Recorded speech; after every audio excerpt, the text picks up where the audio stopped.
Good morning. Welcome to Breakfast News with the Sentinel. I'm Moinitam.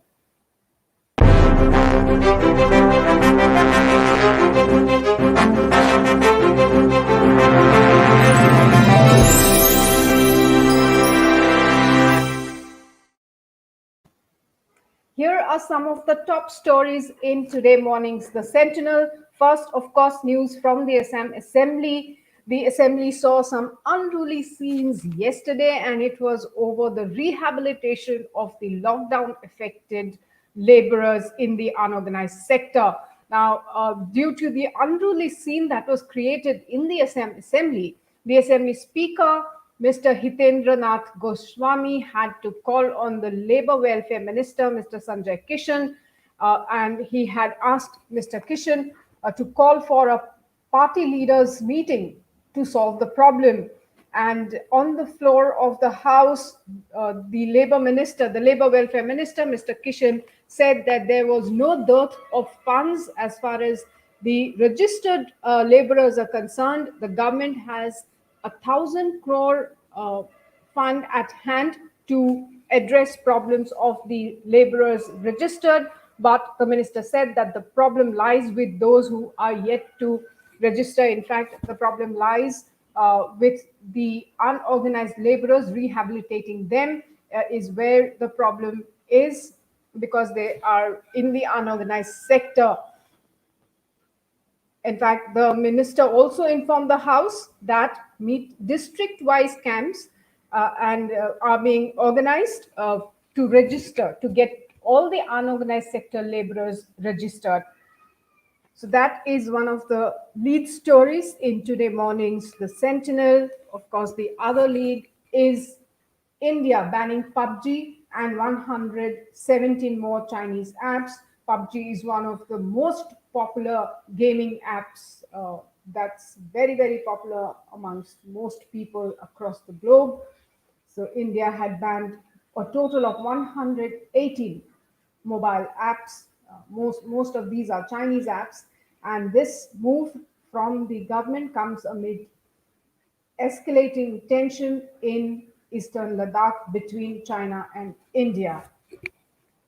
And also, the military talks between India and China on Wednesday remained inconclusive over Chinese People's Liberation Army, or PLA, troops' fresh incursion attempts into Indian territory. The dialogue between both countries' militaries will continue, the sources have said. Moving back to news from the Assembly and from Assam, cutting across party lines, a section of legislators of the ruling alliance and the opposition expressed their concern over the slow progress of several anti-erosion works across the state. The Water Resources Minister also admitted that. Now, he, however, gave a face-saving explanation that a smaller erosion prevention project solves the problem in the given stretch only to create the same problem in another stretch. He said that only the bigger schemes can solve the problem, but that needs a lot of central funds. Now, across party lines, legislators expressing their concern and anger over erosion. Now, those are some of the flood pictures from earlier. Now, this is something that the state has been witnessing, and large parts of Assam, villages of Assam, continue to face massive erosion. In fact, just a couple of days back, we had shown you a story where a part of the concrete bridge was washed away. In fact, those are some of the pictures that you can see, viewers. People standing on the edge of that particular block of land. In fact, half of that area was already washed away, eroded away by raging flood waters. The rivers in Spate, swelling rivers, and the current there actually washing away vast areas of land. Many people, many villages, in fact, have seen most of their crops getting washed away, plantations, and parts of roads also getting washed away. So it's a very, very precarious situation and a deplorable condition that most people are in across Assam, and which is why the issue got raised in the assembly as well. The Assam Assembly on Wednesday passed the Assam Heritage Tangible Protection, Preservation, Conservation and Maintenance Bill 2020. The targeted sites and items must have been in existence for not less than 75 years. The list includes religious institutions like the hotras, monasteries, stupas, namghars, mosques, dargahs, churches, besides social and cultural institutions. Now, the road has also been cleared for more funds. The assembly, in fact, had enabled more borrowings for loans to tide over the fiscal stress that the state has been facing when it comes to economy and finances. The Assembly had passed the Assam Fiscal Responsibility and Budget Management Amendment Bill 2020. However, the borrowings under this bill will be applicable only for the present fiscal, that is 2020-21. Now, of course, the Finance Minister Himanta Biswa Sharma had earlier informed the House that the state's economy is in a very, very bad position, and therefore, actually, a lot of fund stress that the state is going through at this point of time. Most of the money being used for COVID care. Therefore, now the Assam Assembly clearing this bill, the Assam Fiscal Responsibility and Budget Management Amendment Bill 2020, to allow the state to borrow more money.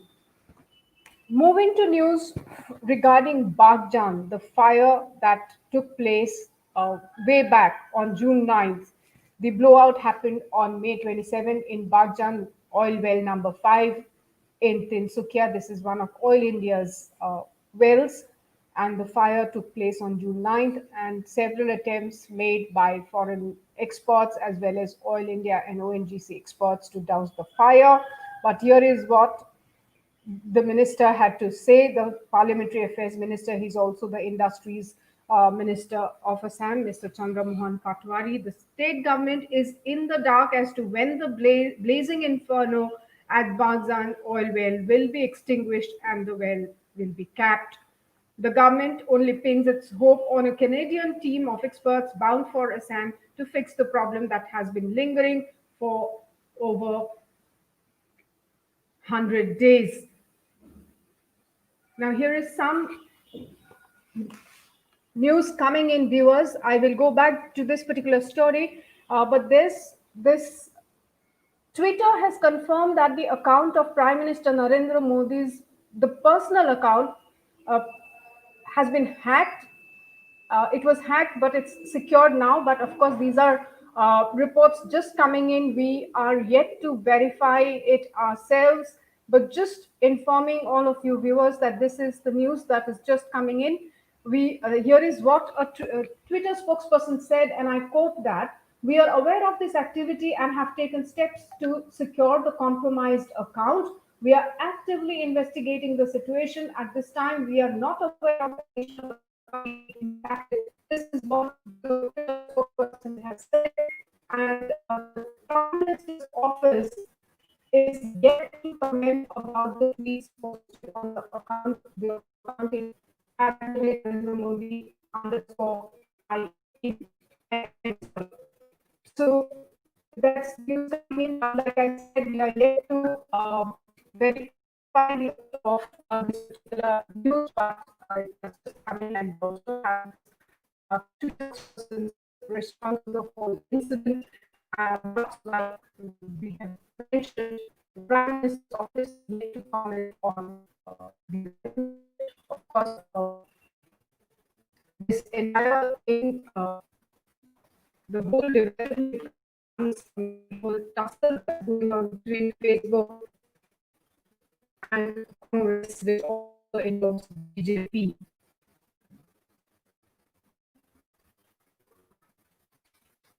I just go back and inform you more about this particular news that has just come in, that Prime Minister Narendra Modi's personal website was hacked, but it is secured now.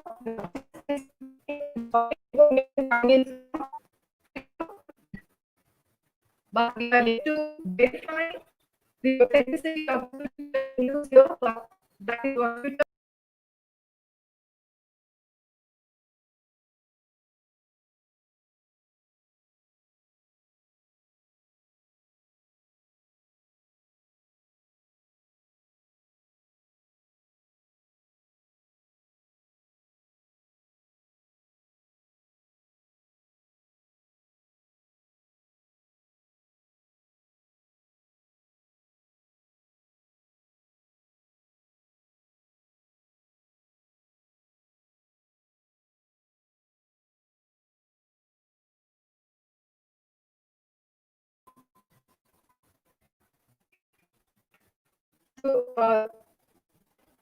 Twitter saying that, and here is what the Twitter spokesperson said, and I quote, "We are aware of this activity and have taken steps to secure the compromised account. We are actively investigating the situation.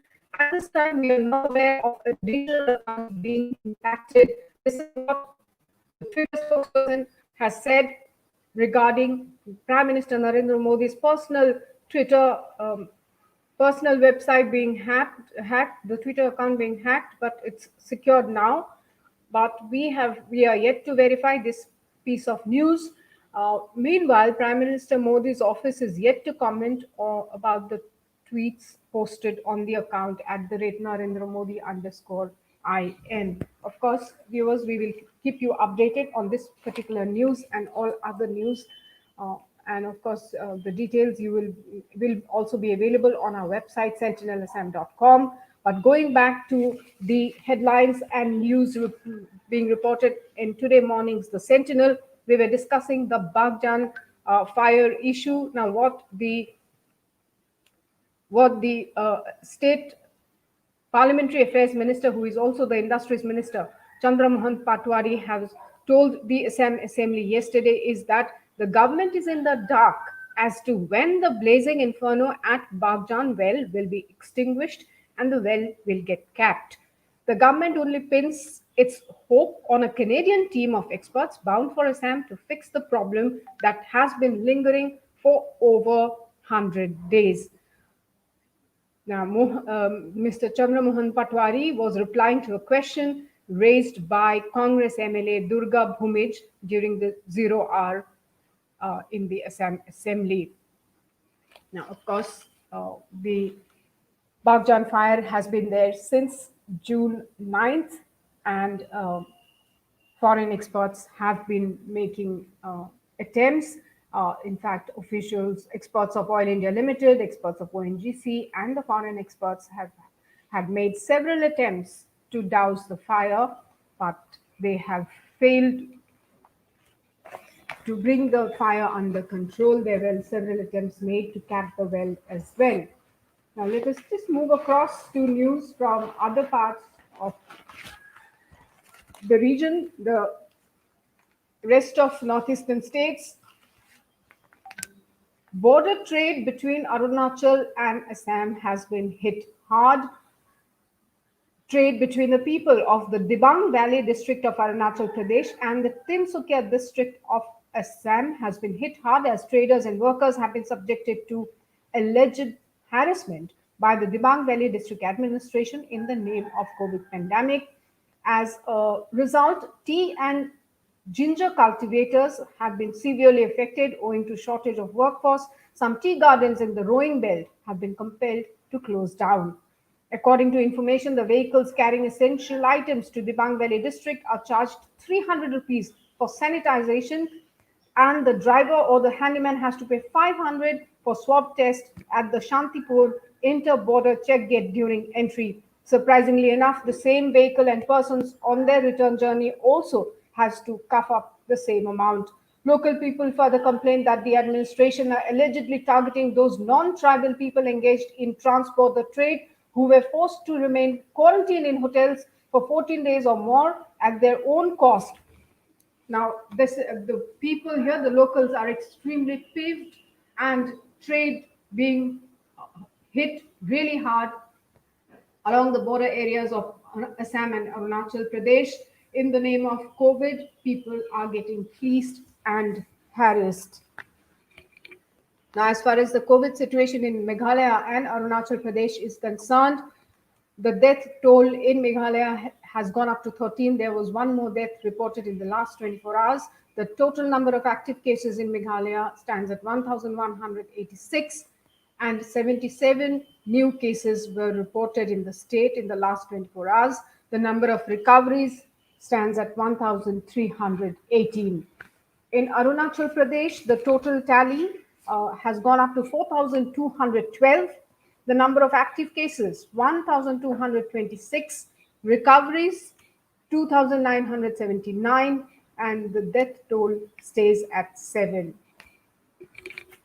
A central team had visited Arunachal Pradesh to assess the flood situation, the damages caused by floods there. A 7-member interministerial central team visited Lower Dibang Valley district to inspect the damages caused by floods at the Dibang Bridge Point at Bomzir and the bridge point of the Sisiri River. The visit took place on Tuesday. The central team was accompanied by local MLA Gum Tayang, Secretary of Disaster Management Dani Salu, Director of Disaster Management Atul Tayang, Deputy Commissioner Mitali Namchum, and other officers. The Deputy Commissioner submitted a flood damage report of the district consisting of infrastructure damages caused during the recent floods, which was assessed by the PWD, Water Resource Department, Public Health and Engineering Department, and the Electrical Department. So, in fact, a central team had earlier visited the flood affected areas of Assam to assess the damage caused and the kind of assistance that Assam would require from the center. That's all, viewers, that I have this morning for all of you. Of course, news and updates continue on sentinelassam.com. Do find us on Twitter, Instagram, YouTube, and Facebook. Thank you so much for joining me this morning. Till we meet again, take care, stay safe. Goodbye.